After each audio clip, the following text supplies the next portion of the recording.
C'est bon? Chers Dinardaises, chers Dinardais, bonsoir à toutes et à tous. Voilà, c'est une première pour moi ce soir, ce Facebook Live. Premier exercice.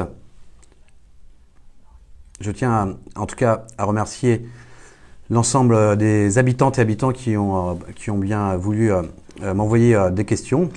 Elles ont été nombreuses et un certain nombre d'entre elles, de ces questions, se recroisaient. Donc c'est pour cela qu'on vous avait demandé de préparer ces questions en amont. C'est pour pouvoir vous répondre de manière très précise.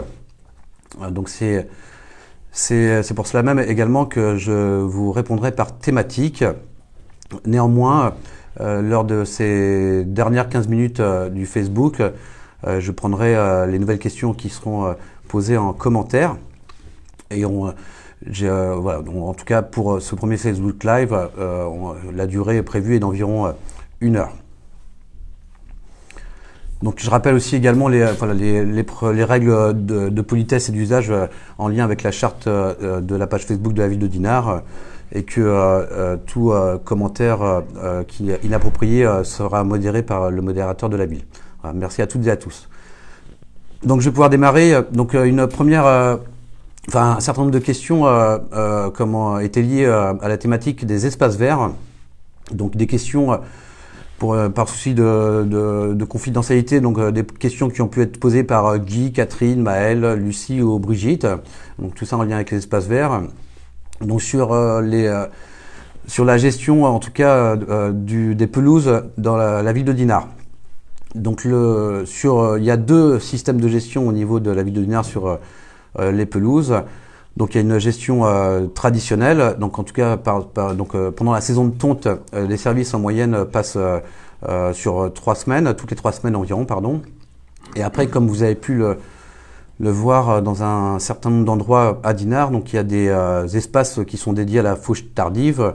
Donc vous le comprendrez, tout ça en lien évidemment avec la biodiversité pour favoriser le retour des insectes pollinisateurs dans la ville. Donc ces espaces en fauche tardive ont été mis en place il y a déjà un certain nombre d'années. Il y avait un petit déficit de communication au niveau de la collectivité. Donc très récemment, on a pu mettre des panneaux justement pour mettre en avant ces espaces de fauche tardive. Donc dans le cadre de ces espaces, 1 à 2 tontes sont prévues annuellement. L'élagage des arbres aussi également est un sujet qui est revenu dans vos questions. Donc également de façon générale, les équipes interviennent sur l'ensemble des arbres de la collectivité pour l'entretien et l'élagage courant, en moyenne tous les 3 ans. Et puis parfois de manière plus fréquente dès lors qu'il y a un problème de sécurité autour d'un arbre sur l'espace public. Donc une question aussi sur l'entretien est revenue également sur la partie qui concerne le désherbage des voiries. Donc c'est un sujet qui contraint la ville depuis un certain nombre d'années. Vous êtes pleinement conscients qu'aujourd'hui les produits phytosanitaires sont interdits. Donc plusieurs méthodes avaient été essayées par la collectivité pendant ces dernières années. On peut constater qu'en fait la méthode la plus efficace est le désherbage mécanique, donc avec des rotophiles électriques aussi pour éviter les nuisances sonores pour les riverains entre autres. Et donc on a toute une équipe de la propreté urbaine qui passe en moyenne 2 fois par an pour désherber les liaisons entre les trottoirs par exemple et les murs privés, ou entre la liaison qui est entre le trottoir et la voirie.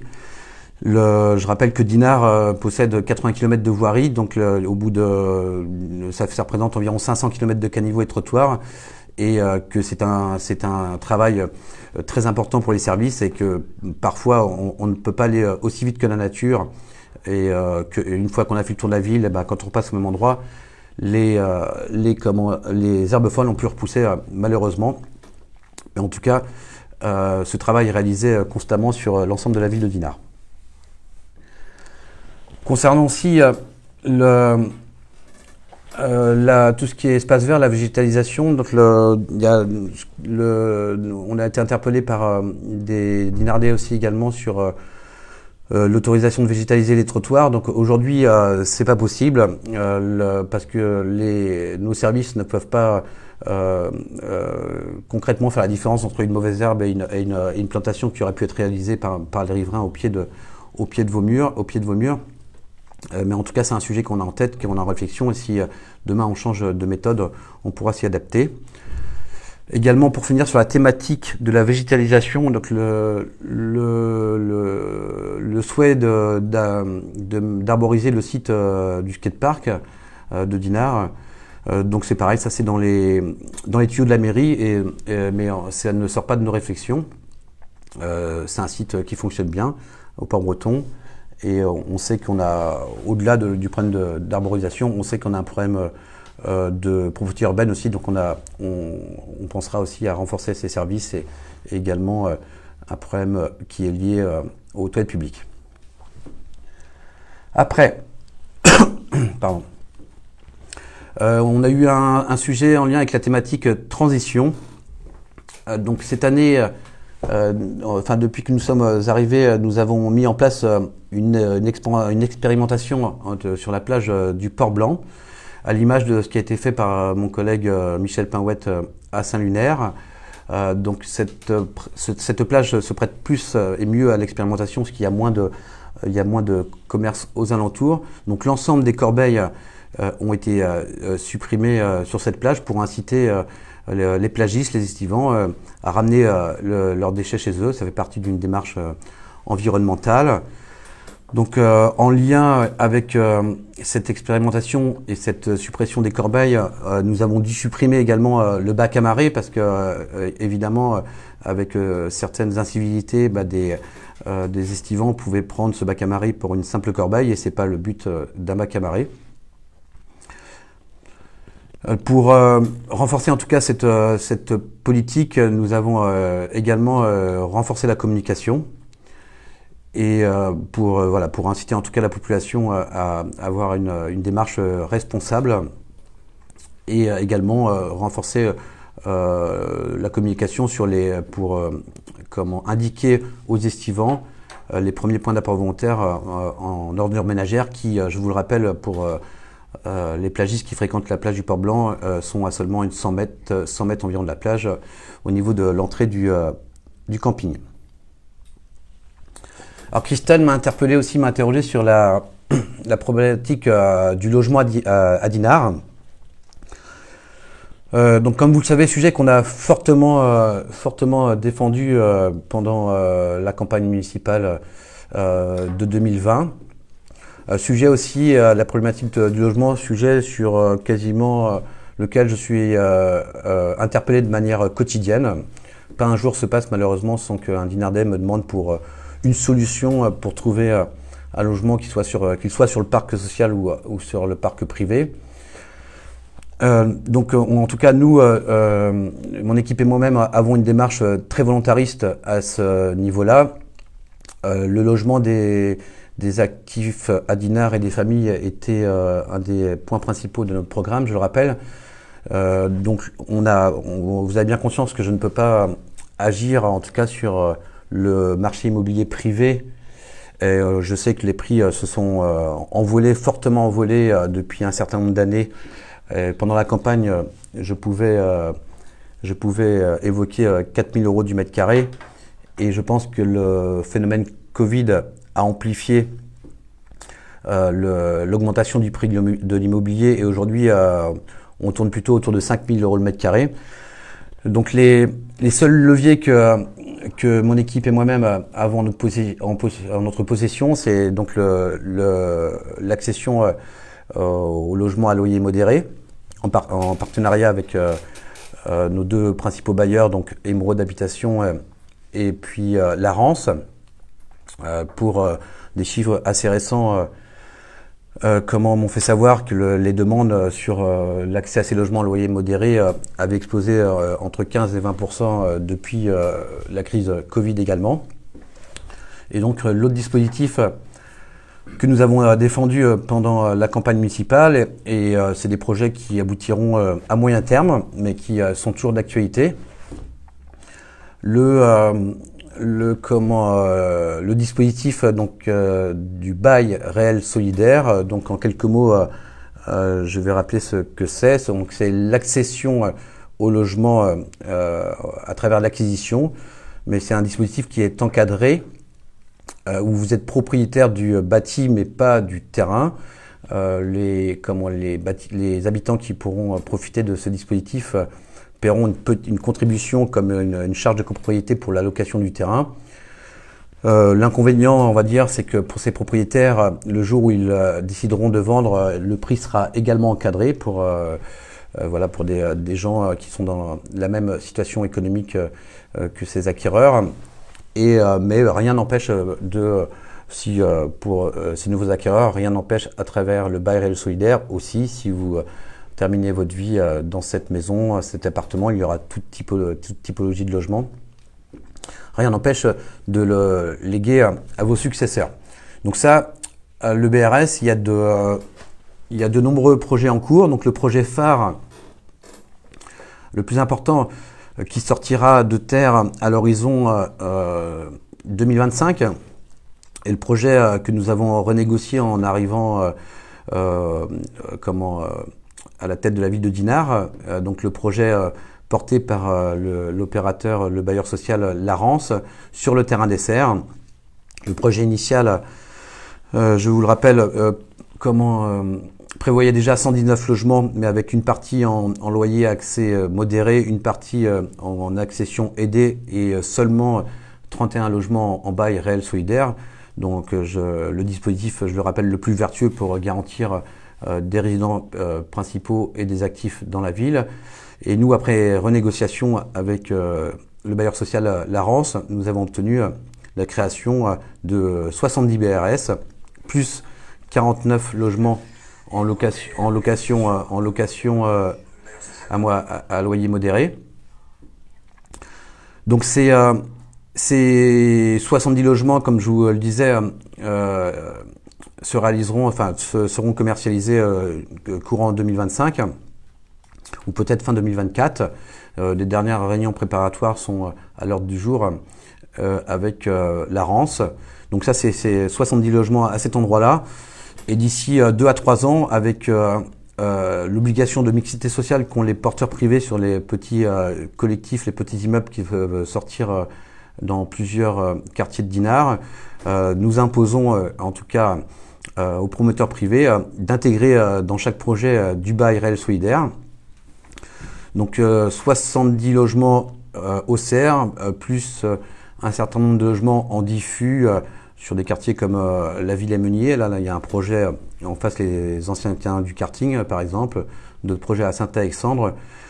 Donc d'ici à 2 à 3 ans, ce sera 109 logements qui sortiront en bail réel solidaire.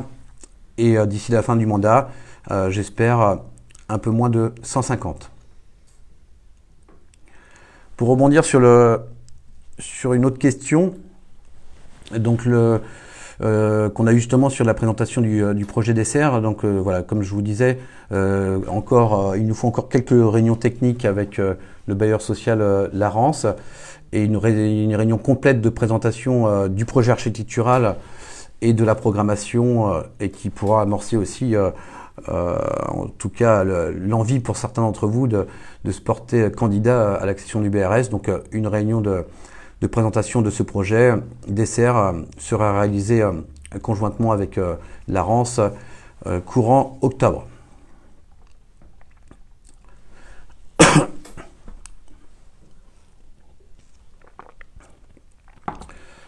Alors j'ai été également interpellé par Catherine sur le devenir de la Villa Eugénie.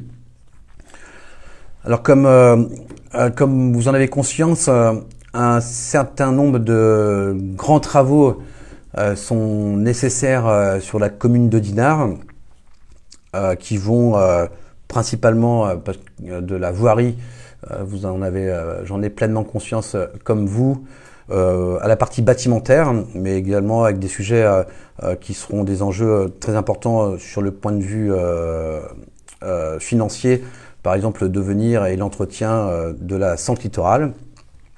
Donc en tout cas sur le plan bâtimentaire, nous avons Dinard Un fort patrimoine, donc comme la Villa Eugénie, le manoir du Port-Breton, la Villa du Bocage, la Villa sur Ville, la Bédoyère, la Villa la Bédoyère également, en face le Palais des Arts. Que nous devons prioriser l'ensemble de nos investissements. Je vous rappelle que l'engagement premier que nous avons pris, c'est de mettre un tiers de nos capacités d'investissement sur la voirie et que des priorités doivent être définies dans cette politique de rénovation de notre patrimoine. Des arbitrages seront faits également, en tout cas sur l'ensemble des bâtiments que j'ai pu évoquer. Certains seront rénovés, d'autres cédés. Et après, notre projet, en tout cas, c'est d'optimiser le bâti communal, le rendre plus efficient, rationaliser les coûts de fonctionnement liés à ces bâtiments qui sont aussi malheureusement dans un contexte de crise énergétique pour les 3/4 des passoires énergétiques. Donc en tout cas notre objectif est de rationaliser la méthode et comme on a pu l'évoquer lors des derniers conseils municipaux, à travers l'opération que nous allons faire sur le futur commissariat de police. Donc pour rappel, la ville va acquérir les bâtiments de l'ancienne trésorerie. Notre projet, et nous sommes encore en cours d'échange avec l'État, est de créer un commissariat de police mutualisé où vous pourriez y voir et à la fois nos services de la police municipale et ceux de la police nationale. Alors l'intérêt pour au-delà du service plus efficient, parce qu'il y a déjà une très bonne collaboration de ces deux services, l'intérêt pour la collectivité et sur le fonctionnement, entre autres sur le plan énergétique, parce que le bâtiment est beaucoup plus récent, une dizaine d'années. Un bâtiment qu'on achète dans des conditions qui sont très favorables pour la collectivité. Et donc dans notre logique de cession d'actifs, en face, dès lors que ce projet se réalisera, ça nous permettra de céder le bâtiment de l'ancienne police nationale qui appartient à la ville de Dinard et puis l'appartement de la police municipale qui se trouve dans le centre-ville.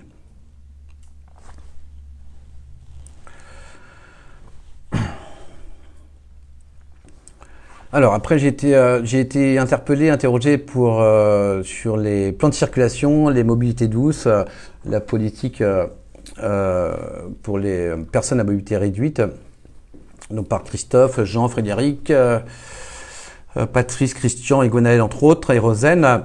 Je vous donne quelques chiffres, éléments clés. Donc je rappelle à Dinard, c'est 80 km de voirie.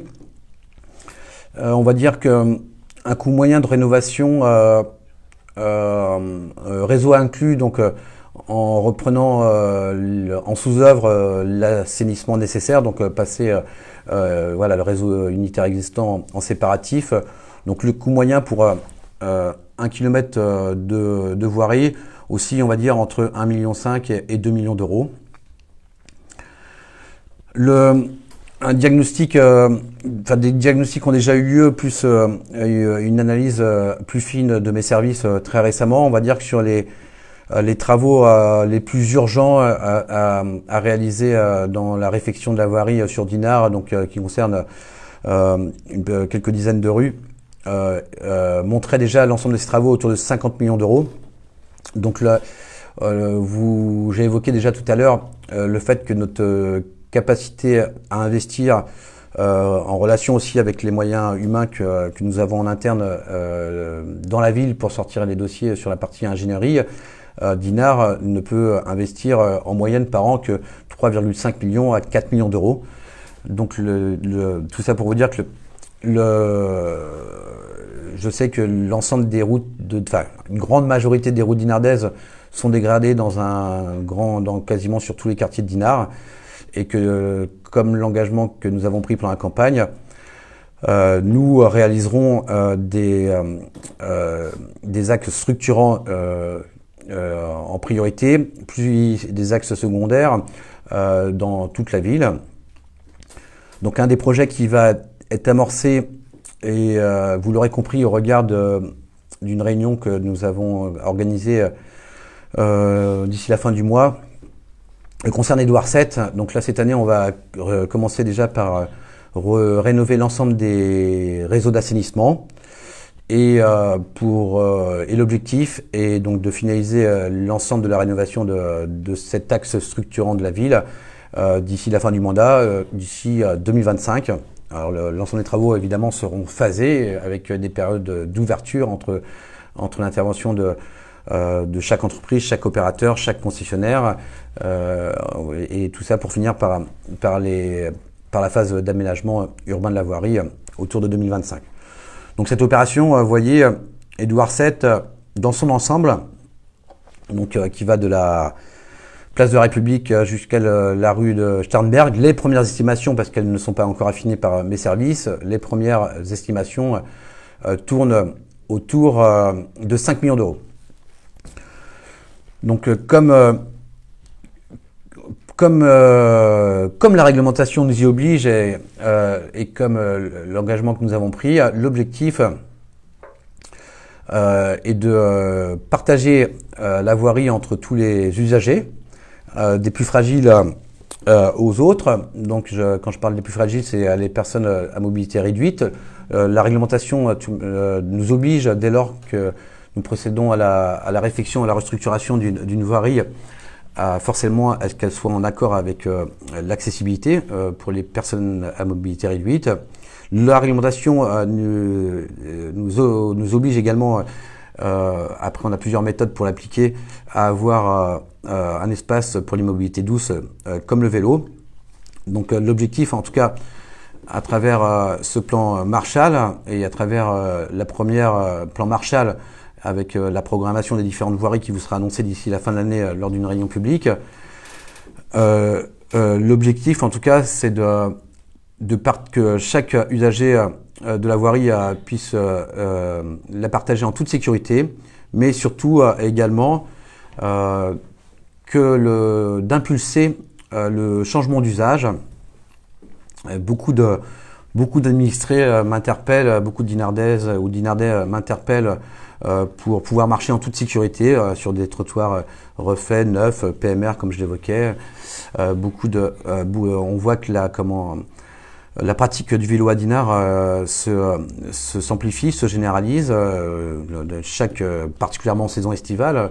Chaque année, vous pourrez le remarquer avec les nombreux vélos qui stationnent dans la ville. Donc en tout cas, mon devoir est d'impulser à tous ces changements d'usage sans opposer ceci aux automobilistes, mais c'est sur la dimension environnementale, tout le monde a conscience des bienfaits pour la planète, mais aussi sur le plan, c'est un sujet aussi de santé publique. On oublie souvent que certains déplacements utilitaires, parfois qui sont quelques centaines de mètres, il faut pouvoir avoir les outils nécessaires en voirie pour favoriser la pratique de la marche ou du vélo. C'est bon pour la santé. Dans un cadre où au niveau national on parle beaucoup de sport santé, on voit que l'État impulse différents dispositifs pour favoriser le sport santé. Voilà, le premier sport santé, je pense, est le déplacement utilitaire, qu'il soit à pied ou à vélo. Alors j'ai été interrogé par Patricia et Frédéric et Rosen également sur les terrasses Covid. Donc nous, les villes de Dinard, on a sans doute été une des municipalités, une des seules municipalités à avoir prolongé d'1 an ces terrasses Covid. Alors parce que économiquement, nos commerçants, nos restaurateurs et nos cafetiers en particulier ont été impactés par la crise Covid et c'était nécessaire de les soutenir à nouveau. Également parce que les terrasses aussi amènent de l'animation, de la convivialité dans la ville et participent indirectement à créer du flux pour les autres commerces du centre-ville. Donc ces terrasses Covid, néanmoins, nous avons annoncé donc à l'ensemble des cafetiers et restaurateurs que nous mettrons fin à ces terrasses Covid le 15 novembre. Cette année, nous avions déjà pris quelques mesures pour les terrasses qui posaient quelques problèmes. Voilà, nous avions exigé à minima que les terrasses Covid pour cette année ne posent pas de problème d'accessibilité PMR, ne posent pas de problème d'accès au réseau de la ville. Et le troisième argument, nous avons demandé à ce que des terrasses ne posent pas de problème de voisinage. Donc partout où il y avait un de ces trois critères, les terrasses ont été démontées. Donc là, avant cet été, cette année en tout cas, il y a une terrasse qui a été modifiée et 2 terrasses qui ont été démontées. Donc, et toutes les autres seront démontées pour le 15 novembre, je le rappelle. Le domaine le domaine public est une proposition de la ville, mais ce n'est pas un droit non plus pour les cafetiers et restaurateurs. Après, comme je l'évoquais, elles apportent de la convivialité dans la ville. Donc, après le 15 novembre, les cafetiers et restaurateurs qui voudront nous faire de nouvelles propositions, nous les recevrons individuellement. Mais pour qu'ils puissent prétendre à avoir encore des extensions de terrasses, il faudra nécessairement que ces nouvelles terrasses proposées soient en accord avec la charte des terrasses que nous sommes en train de finaliser. Alors, j'en ai fini avec les terrasses Covid. Maintenant, je vais passer à la thématique suivante. La piscine, donc j'ai eu des questions posées par Brigitte, Patrice et Rosen également. Donc je rappelle la piscine de Dinard, la piscine communale. Tout d'abord, c'était un projet, une action très claire dans notre programme politique de la campagne municipale. Pour des raisons, différentes raisons, notre projet est de confier la piscine à la communauté de communes et après Dinard dans un projet de reconstruction qui serait porté par la communauté de communes. La ville de Dinard propose le terrain du COSEC. Alors pourquoi avoir pris cette décision pendant la campagne municipale? Pour des raisons évidentes et rationnelles. C'est qu'à un moment, je rappelle, 70% des usagers de la piscine municipale ne sont pas dinardais. Donc c'est un équipement déjà d'intérêt intercommunal, mais seulement financé et pour le fonctionnement et l'investissement par la ville de Dinard. La seconde raison, c'est que la densité de population s'est plutôt resserrée sur la périphérie interne de la ville de Dinard, dans les sur les quartiers autour du boulevard du Villot par exemple, près du collège. Donc l'idée d'un équipement public, c'est pour cela qu'on propose le COSEC, c'est de recentrer aussi un équipement public plus accessible sur le terrain du COSEC. Et après, c'est que dans un contexte financier particulièrement tendu, avec un certain nombre de travaux que j'ai pu évoquer précédemment à réaliser dans Dinard, la rénover en lieu et place, j'ai pu avoir des estimations du programmiste qui avait été retenu et sélectionné dans le précédent mandat. Donc aujourd'hui, avec l'inflation qui a actuellement sur les matériaux, on peut estimer que le coût de la rénovation totale de la piscine municipale aurait coûté entre 15 et 18 millions d'euros. Donc il n'était pas raisonnable de la maintenir en lieu et place, avec ce déficit en plus de fonctionnement annuel que Dinard porte seulement autour de 700 000 euros. Aujourd'hui, donc la piscine communautaire est dans les mains maintenant de la communauté de communes. C'est un projet qui sera acté au sein d'un conseil communautaire dans les mois à venir. On peut se réjouir déjà en tout cas que ce projet de piscine communautaire qui a été inscrit dans le projet de territoire qui a été voté à l'unanimité des conseillers communautaires. Et donc cette piscine communautaire verra le jour vraisemblablement avant la fin du mandat, et pour garantir une continuité de service public, notre objectif est de maintenir ouvert la piscine municipale actuelle en attendant la nouvelle piscine communautaire. Alors, pour la thématique suivante, j'ai été interpellé par Maël, Christophe et Jean. Donc c'est le déploiement de la fibre. Alors la fibre, c'est un sujet de contrariété pour chacun, enfin et chacune. Certains d'entre vous sont déjà éligibles à la fibre à Dinard. Il y a quelques chanceux. Je rappelle que la fibre, donc c'est développement de la fibre est porté par le syndicat mixte Mégalis. Donc c'est un syndicat dans lequel vous pouvez retrouver plusieurs collectivités, mais qui travaillent essentiellement pour la région Bretagne. Donc en tout cas, Mégalis a pour objectif de déployer l'ensemble de la fibre sur la région Bretagne pour 2026. Donc à Dinard, ce qui a été axé il y a de nombreuses années déjà, c'est qu'il y a 14 000 prises à déployer, à créer. Ces prises sont financées par la communauté de communes, il faut le rappeler, c'est important. Par contre, bon, tout le monde a conscience que ça a pris un certain nombre d'années de retard. Alors, sans doute de la part de Mégalis, un problème de sélection d'entreprise, de compétences, d'hommes. Voilà, c'est aussi des nouveaux métiers, donc c'est pas facile de recruter des spécialistes pour déployer cette fibre.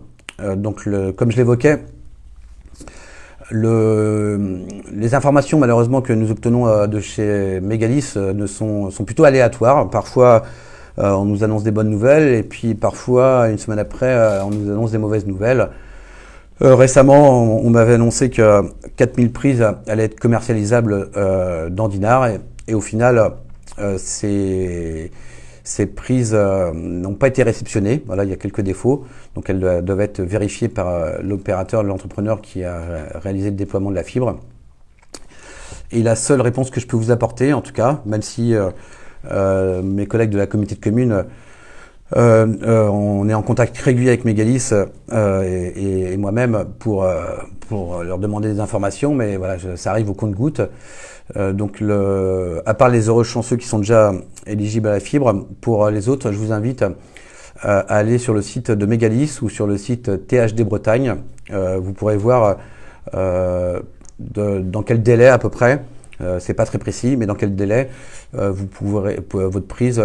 maison pourra être éligible à la fibre.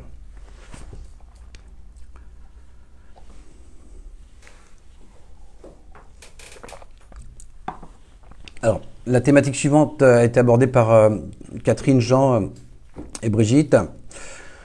Donc, c'est sur tout ce qui concerne la valorisation et la collecte des déchets. Donc, je rappelle que la collecte et la valorisation des déchets est une compétence de la communauté de communes. Que le principe historique est le porte-à-porte, mais qu'il y a un grand déploiement aussi pour inciter les habitants et habitantes au tri sélectif. Donc il y a un grand déploiement aussi, un plan de déploiement de points d'apport volontaire dans tous les différents quartiers de la ville. Donc les fréquences, les fréquences actuelles sont de l'hiver un ramassage par semaine pour on va dire tout ce qui est quartier pavillonnaire et pour le centre-ville également et hors centre-ville. Et l'été, donc il y a 2 ramassages par semaine en centre-ville et puis un également seulement sur l'ensemble du reste des quartiers pavillonnaires de la ville. Alors après, il y a des régimes spéciaux pour les gros producteurs comme les restaurateurs et puis aussi pour les collectifs. Donc la collecte, le tri, c'est l'affaire de tous. Il faut que vous ayez conscience que c'est un service qui coûte de plus en plus cher et que derrière les coûts de traitement, entre autres des ordures ménagères, explosent. Sont de plus en plus réglementés aussi. C'est ce qui fait entre autres l'augmentation de ces coûts. Donc l'objectif, en tout cas pour la communauté de communes en lien avec la commune de Dinard, c'est d'optimiser ce ramassage, d'inciter le plus possible les habitants et habitantes de faire le tri sélectif. Plus il y a de tri sélectif de réaliser, moins vos poubelles d'ordures ménagères sont pleines. Et plus pour la communauté de communes, ça rationalise les coûts de fonctionnement et moins votre taxe d'ordures ménagères ne sera impactée. Donc voilà, en tout cas, la propreté est un sujet important pour moi, est un sujet récurrent au quotidien parce que malheureusement, on peut encore voir un certain nombre d'incivilités. Des gens des personnes qui laissent leurs conteneurs traîner dans la rue, alors que je vous rappelle que chacun et chacune ont l'obligation de sortir le conteneur la veille, de le ramasser le matin après la collecte.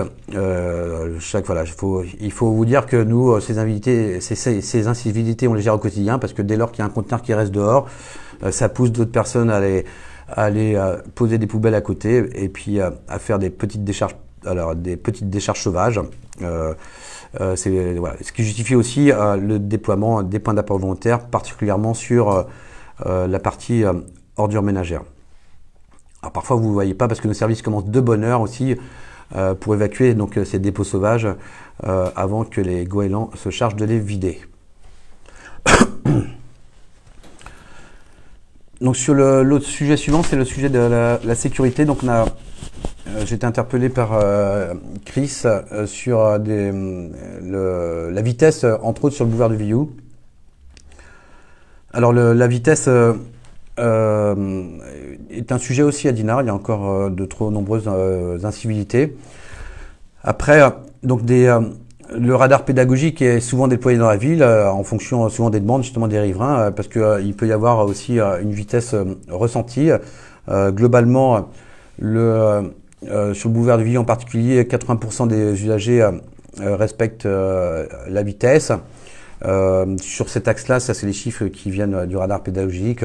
La vitesse moyenne est de 45 km/h et la vitesse maximum est de 60 km/h. C'est vrai pour le boulevard du Villou, mais c'est aussi des retours que j'ai des administrés sur d'autres axes de la ville. Donc c'est pour ça que pour sensibiliser la population qu'on déploie régulièrement le radar pédagogique dans différentes rues de Dinard. Et après, pour rappel, Dinard a la chance d'être doté d'une police municipale et donc nos agents de police effectuent en moyenne 3-4 contrôles de vitesse par semaine sur la ville. Mais malheureusement, on ne pourra jamais être partout en même temps et au bon moment pour forcément relever l'ensemble de ces incivilités. Donc dans le cadre de l'étude urbaine, j'en profite aussi pour dire que nous envisageons le passage d'une grande partie de Dinard en zone 30. Ça apaisera la vitesse sur une grosse partie de Dinard. C'est le retour aussi, c'est la demande que j'ai d'un grand nombre de piétons surtout et puis également de cyclistes. Alors sur les questions diverses, j'ai été interpellé aussi par Gwenaël sur l'éclairage public. Alors l'éclairage public, c'est un sujet sur lequel nous travaillons depuis des mois au sein de la municipalité. Sujet majeur parce que suivant les personnes, ça va toucher la dimension environnementale, ça va toucher la dimension sécuritaire et puis maintenant ça touche la dimension financière. Donc c'est un sujet sur lequel on travaille de nombreux mois avec ma collègue Nolwenn Guillou, entre autres à travers le comité consultatif. Donc depuis quelques mois déjà, nous avions demandé au comité consultatif de nous faire des propositions d'expérimentation que nous pourrions mettre en place dans différents quartiers de la ville de Dinard sur l'extinction de l'éclairage public. Alors des expérimentations cadrées sur un quartier, alors c'est pas toujours simple parce que les armoires de commande ont été construites au fil du temps et sont pas toujours très cohérentes par rapport à un certain nombre de voiries. Mais donc le comité consultatif a travaillé dans ce sens-là, aussi savoir sur quels horaires on éteint l'éclairage, sur quelle période, été, hiver, voilà, en pleine saison, il faut avoir une gestion différenciée. Bon, au regard de l'actualité et de la responsabilité collective que nous devons avoir, et puis défendre l'indépendance énergétique nationale, nous allons accélérer en fait cette expérimentation. J'ai mes services qui sont en train de finaliser des propositions d'extinction de l'éclairage public. L'impact est très fort pour la ville de Dinard, parce que les collectivités, contrairement aux usagers, ne bénéficient pas du bouclier tarifaire. Donc on a explosé en tout cas les coûts de fonctionnement sur le plan énergétique dès ces premiers mois, là, dès ces premiers 8 mois. Donc là voilà, donc en tout cas des protocoles sont en train d'être mis en place par mes services et le projet est de les mettre en application dès début octobre en fait, après le festival du film britannique. Donc il y aura des gestions différenciées entre la très haute saison, juillet-août par exemple, et puis le reste de l'année, et une gestion différenciée aussi dans l'extinction de l'éclairage public entre les quartiers pavillonnaires et les quartiers économiques où il réside des activités économiques et dont les établissements ferment plus tard dans la nuit. Alors, j'ai été interpellé aussi par Alain sur le phénomène Airbnb. Alors, à une échelle moins importante évidemment, mais comme toutes les villes touristiques du monde, ça fait régulièrement des sujets dans l'actualité. Dinard est impacté aussi par le phénomène Airbnb, à l'image de ce qui peut se passer à Paris, Barcelone, Venise, Saint-Malo également. Donc ça c'est Dinard, c'est à peu près 800 à 1000 logements en Airbnb. Ça crée des troubles de voisinage, on a beaucoup de retours d'administrés dans ce sens-là. Ça crée quelques incivilités aussi parce que parfois c'est des locataires qui sortent le samedi et qui ne savent pas où déposer leurs poubelles, un sujet que j'ai évoqué tout à l'heure. Et puis ça fait aussi un trou dans la raquette, si je peux me permettre l'expression, sur le parcours résidentiel voilà, d'un jeune actif. Souvent on démarre par un logement en location, qu'il soit privé ou social. Et donc du coup, si Dinard et ses voisins, nous ne régulons pas le Airbnb, il y a un moment où il y aura de moins en moins de logements à disposition de nos actifs. Et s'il n'y a pas d'actifs habités sur notre territoire, les services, qu'ils soient privés ou publics, se dégraderont. Enfin, vous savez, le problème de recrutement a été évoqué de nombreuses fois également dans l'actualité ces dernières semaines. Mais il est vrai à tous les niveaux, que ce soit, on a beaucoup parlé des cafés, restaurants entre autres, mais il est vrai dans tous les métiers. Il est même vrai aussi pour les collectivités publiques. Donc le projet, c'est à travers un règlement, que l'objectif est de le mettre en place pour 2023, de trouver un bon équilibre, en tout cas, entre les logements Airbnb qui participent aussi à l'activité touristique, mais qui ne doivent pas se développer de manière trop importante au détriment du logement de nos actifs.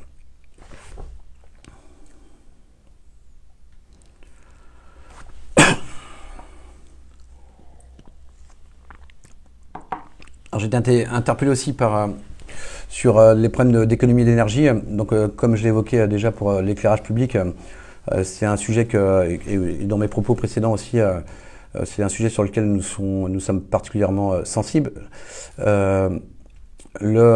Aujourd'hui, à court terme, en tout cas, donc j'ai parlé de l'éclairage public déjà.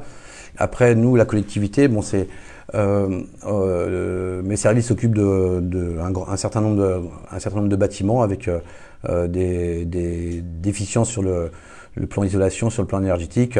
Donc là, à court terme, l'objectif pour moi est d'inciter mes collaborateurs à la sobriété énergétique. Donc je leur demanderai de baisser le chauffage, voilà, dans les bureaux. Ça peut 1 degré, c'est beaucoup quand on occupe un certain nombre de bureaux. Ça peut représenter des volumes importants.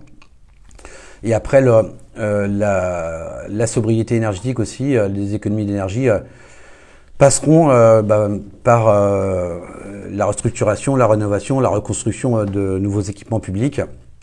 Donc je l'ai évoqué tout à l'heure aussi avec le nouveau commissariat de police municipal qui se trouvera en lieu et place du Trésor public, donc un bâtiment qui est beaucoup plus récent, donc qui est beaucoup plus vertueux sur le plan isolation.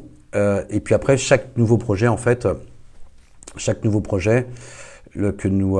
nous construisons sera efficient sur le plan énergétique. Donc voilà, les deux projets en cours majeurs qui sont lancés, qui sont en phase de programmation. Donc c'est la déconstruction et la reconstruction des tribunes du stade de foot du Port-Blanc. Donc, et l'autre projet, c'est également la déconstruction et la reconstruction du bâtiment voué aux affaires sociales en lieu et place de l'Escale à Saint-Alexandre.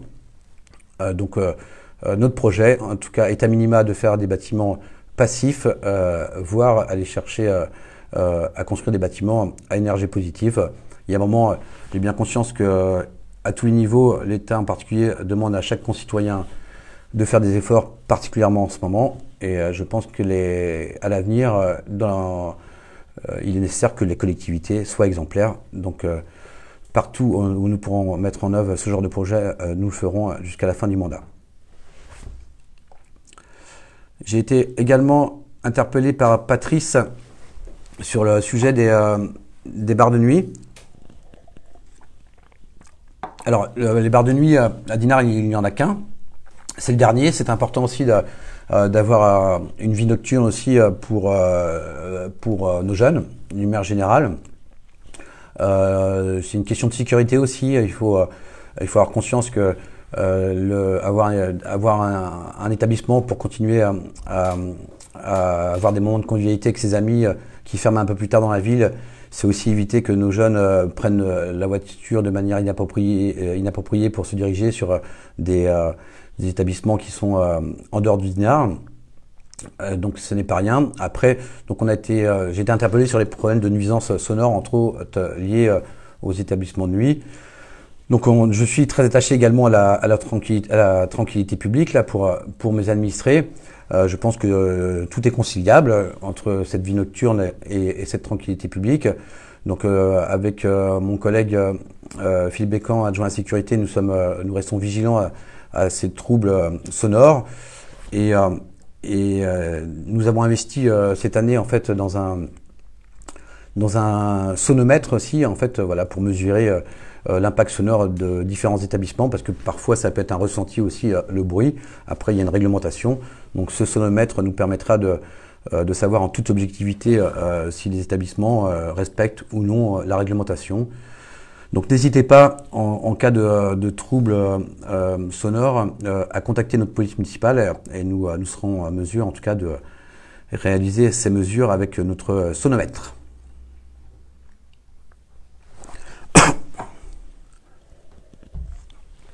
J'ai également été interpellé par Pauline sur les structures pour la petite enfance. Donc je rappelle que la compétence est intercommunale en préambule. Alors suite au malheureux déboire que nous avons eu avec la problématique de l'Escale que nous allons déconstruire, sujet que je viens d'évoquer, dans le cadre de la reconstruction de la nouvelle crèche intercommunale, 4 berceaux supplémentaires seront disponibles dans cette crèche donc à Saint-Alexandre. Sur le territoire, donc vous savez, il y a aussi également des projets privés. La microcrèche du boulevard Jules Verger a pu doubler ses capacités également en créant une seconde structure. Et il existe aussi sur le territoire communautaire d'autres projets privés en développement de microcrèches et également 2 projets majeurs, alors qui ne sont pas Dinard mais qui indirectement libéreront des places à Dinard dès lors qu'ils sortiront, avec 2 microcrèches prévues portées par la communauté de communes Côte-d'Émeraude, microcrèches qui se trouveront une à Saint-Lunaire et une à Saint-Briac. Donc j'ai été interrogé également sur le projet de New Quai. Donc effectivement en ce moment la voie verte est fermée en raison de la construction des différents immeubles. Donc bien évidemment à la fin du projet, l'ensemble de la voie verte sera rouverte en liaison avec l'espace boisé classé qui se trouve pas très loin du tabac presse. Donc c'est à l'horizon, une fois que une partie du projet Eiffage sera rouvert, nous on est en lien régulier avec eux pour que même de manière provisoire, on les incite à rouvrir, même si la dernière phase ne sera pas terminée.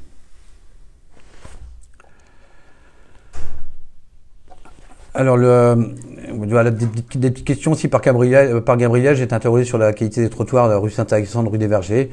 Donc, c'est vrai que cet axe-là avait été réalisé dans le mandat précédent. Les trottoirs n'avaient pas été rénovés à cette occasion-là. Ça fera partie, enfin, on va dire, de projets à moyen terme. L'objectif, en marge de tous les axes majeurs qu'on va pouvoir, ou secondaires, où on va voir les finances nécessaires et l'ingénierie nécessaire pour sortir l'ensemble de ces projets. Bien sûr qu'en parallèle, il y aura des travaux d'entretien courants sur l'ensemble de la ville de Dinard pour sécuriser les trottoirs en particulier. Une question qui concerne aussi le quartier New Quai, donc avec la nouvelle résidence service de Domitis. Là, donc j'ai été interpellé sur le fait que un espace n'avait pas été encore végétalisé. Alors pour ceux qui ont déjà qui sont déjà intéressés à ce quartier-là, actuellement en fait ces espaces à végétaliser plus les espaces de circulation et la petite placette centrale qui existe au cœur du demi-cercle du projet New Quai. Là on est en échange actuellement avec la société Eiffage pour qui nous rétrocède cela en phasage en fait dans le domaine public. Donc c'est des sujets qui vont être régularisés dans les mois à venir. Voilà, merci. J'en ai fini avec toutes les questions que nous avons pu recroiser à travers ces réponses thématiques. Donc je vais tenter de prendre quelques questions en live. Quelqu'un peut me l'aider?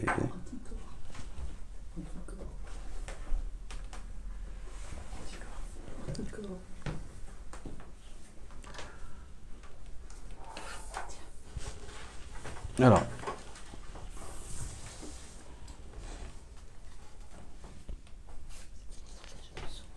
Donc j'ai une question sur les engagements anticorps que j'avais défendu pendant la campagne municipale. Donc voilà, je rappelle ce que proposait Anticorps pendant la campagne municipale, c'était de respecter un certain nombre de propositions de l'association, et que pour respecter ces propositions, c'était d'appliquer tout ou partie de ces propositions. Donc un certain nombre, en tout cas d'entre elles, sont déjà réalisées. Tout ce qui est transparence de la vie publique. Elles sont en tout cas consultables sur le site de la ville de Dinard, tous les critères que j'ai pu mettre en place avec ce projet Anticorps. Question? Quel projet à la place de la piscine? Alors l'autre question, c'est quel projet à la place de la piscine? Donc l'idée principale, c'est que pour des raisons que j'ai évoquées, l'idée en lieu et place de la piscine, en tout cas, c'est que le bâtiment ne soit pas touché dans son architecture. Enfin, s'il est retouché, ça sera juste à la marge. On pourra imaginer, par exemple, un belvédère ouvert sur la mer. Enfin, ça pourrait faire un des plus beaux points de vue de la ville de Dinard. Et puis, donc ça, c'est sur le côté architectural, patrimonial, une rénovation de façade, mais comme j'ai pu l'entendre, en rien, ce bâtiment sera vendu, déconstruit pour voir un immeuble sortir à la place. Ce n'est pas notre volonté politique, et jamais ça n'a été le cas. Donc, en tout cas, sur le côté patrimonial, l'idée, c'est de garder cette volumétrie, cette coque-là. Après, sur la partie programmation, comme nous l'avons évoqué pendant la campagne. L'idée, c'est d'en faire un outil d'attractivité pour la ville de Dinard, en lien avec l'activité économique, entre autres. Donc notre projet reste toujours le même, c'est de confier ce bâtiment-là soit sous la forme d'une concession, soit sous la forme d'un bail emphytéotique, comme ça peut se faire ailleurs, et que s'y implante un projet autour de l'art. Vous savez que Dinard est une ville d'art et d'histoire, avec une forte programmation culturelle, un grand nombre d'acteurs aussi orientés sur la culture sur Dinard, avec les nombreuses galeries dinardaises. Donc l'idée, c'est de confier sous cette forme concession ou bail emphytéotique, donc à un porteur privé qui pourrait nous développer un centre d'art de niveau de notoriété nationale ou internationale. Donc c'est un certain nombre de contacts ont déjà été pris depuis le début du mandat. C'est un projet qui verra qui démarrera le jour seulement une fois que la nouvelle piscine communautaire sera construite, qui nous permettra de désaffecter la piscine municipale actuelle. Donc c'est un projet qui, dans le meilleur des cas, pourra démarrer en fin de mandat. Et donc l'objectif, c'est un projet qui sera un véritable outil d'attractivité pour la ville de Dinard, mais qui le souhait politique, si on confie à un porteur de projet, c'est que ni la ville de Dinard ne porte l'investissement pour la rénovation de ce bâtiment, ni le fonctionnement. Mais par contre, bien sûr, vu que ça restera toujours propriété de la ville, ce bâtiment, à travers une concession ou un bail emphytéotique, et donc une consultation sera faite en temps et en heure, et c'est bien sûr la ville de Dinard qui réalisera la programmation de ce futur centre d'art.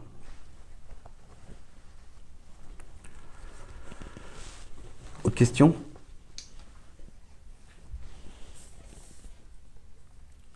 Donc j'ai une question sur le financement donc j'ai évoqué 50 millions d'euros de budget sur les routes les plus urgentes à rénover dans Dinard. Après, la temporalité n'est pas celle du mandat, ça va prendre plusieurs années. Nous, le plan pluriannuel d'investissement sur lequel nous sommes engagés tourne autour de 50 millions d'euros. Alors avec la conjoncture actuelle, nous serons sans doute à le revoir à la marge, à le revoir annuellement aussi. Voilà. Par contre, l'engagement que nous avons pris pendant la campagne municipale et que nous avons pris également lors de l'ensemble des conseils municipaux, c'est d'affecter plus d'un tiers du budget annuel. Ce tiers sera complètement consacré à la voirie. Donc Dinard, actuellement, nous sommes en capacité de sortir autour de 3-4 millions d'euros consacrés à la voirie par an sur un budget annuel autour de 8-9 millions d'euros.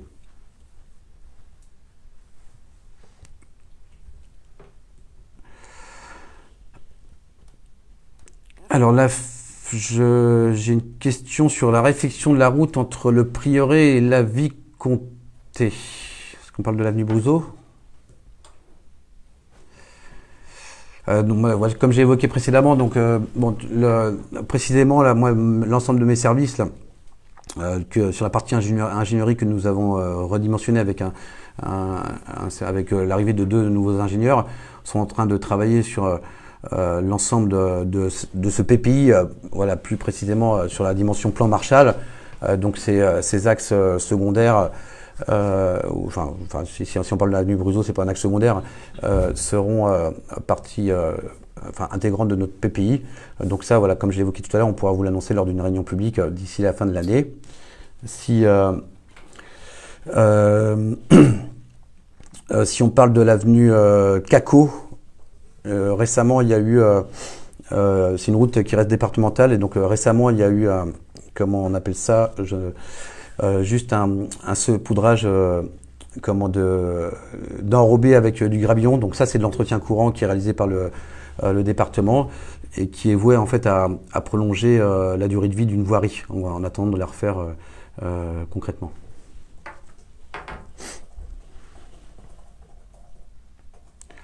Autre question ?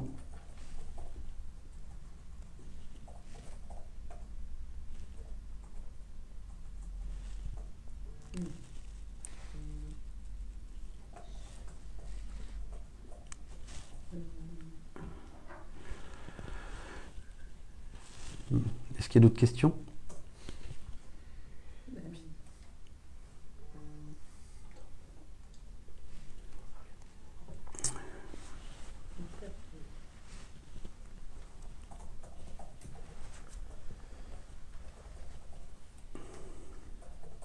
On a un peu tout cassé déjà.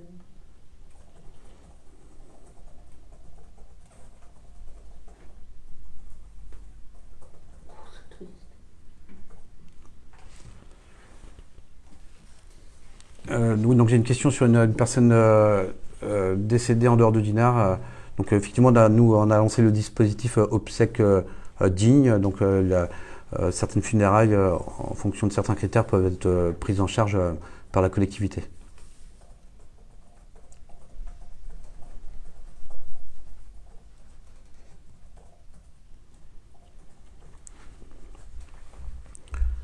Alors, la question qu'on vient de me poser, c'est comment gérez-vous votre mandat départemental? Donc, comme je l'ai évoqué de nombreuses fois déjà lors de conseils municipaux, entre autres, le mandat départemental entre les sessions, et les commissions, globalement en moyenne, ça me prend 2 à 3 jours par mois. Donc, c'est très compatible avec mon agenda de maire. Voilà, je rappelle que ce soit département ou à Dinard, voilà, on a aussi je suis entouré d'un certain nombre d'élus qui peuvent m'accompagner au quotidien. Et puis je ne suis pas seul à gérer la ville de Dinard, je ne suis pas seul à être élu au conseil départemental. Voilà, l'objectif pour moi est de toujours travailler de manière collective et c'est pour ça que je me félicite de l'équipe d'élus que j'ai autour de moi et je sais déléguer toutes les actions nécessaires.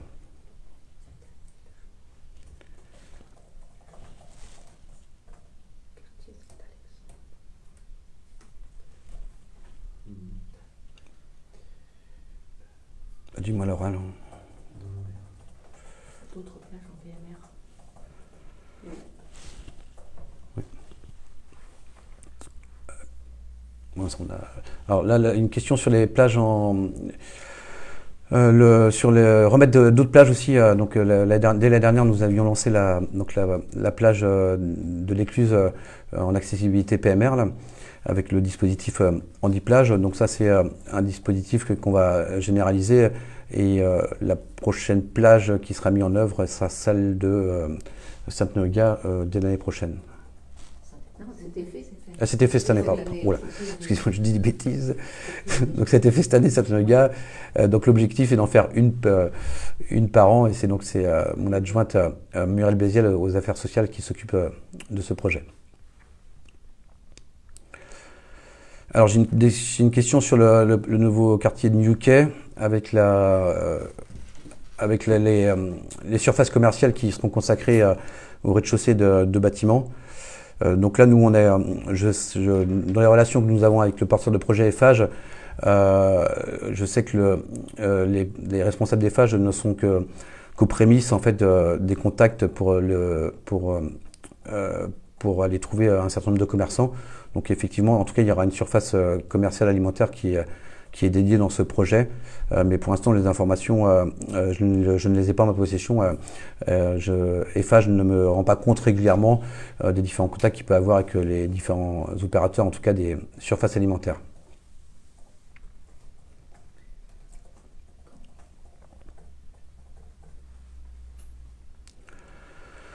Donc j'ai une question sur pour le programme pour enterrer les réseaux aériens. Donc ça c'est pareil, vu que c'est donc les réseaux aériens, ça dépend du syndicat mixte d'électricité départemental. Et c'est nécessairement aussi les services sont en train de travailler à la réalisation d'un plan pluriannuel d'investissement pour le phasage de l'enfouissement de ces réseaux. C'est des sujets qui sont longs dans le temps parce que là, voilà, c'est un organisme qui est très très sollicité. Il faut les prévenir 2 ans en avance. Après, je rappelle que, hormis l'entretien courant que j'ai pu évoquer tout à l'heure, lié à la sécurité, dès lors qu'on s'attaquera à une voirie, comme on va pouvoir le faire pour Édouard VII, c'est une question qui arrive à suivre. Nous, l'objectif est de traiter l'ensemble du projet de A à Z, donc en commençant par l'assainissement comme j'ai évoqué, et évidemment en officiant les réseaux aériens, ce qui participe à embellir notre commune de Dinard. Donc là, j'ai une question nouveau sur Édouard VII, je l'ai déjà évoqué, mais je vais le répéter. Donc là, cette année, on démarre l'assainissement en priorité.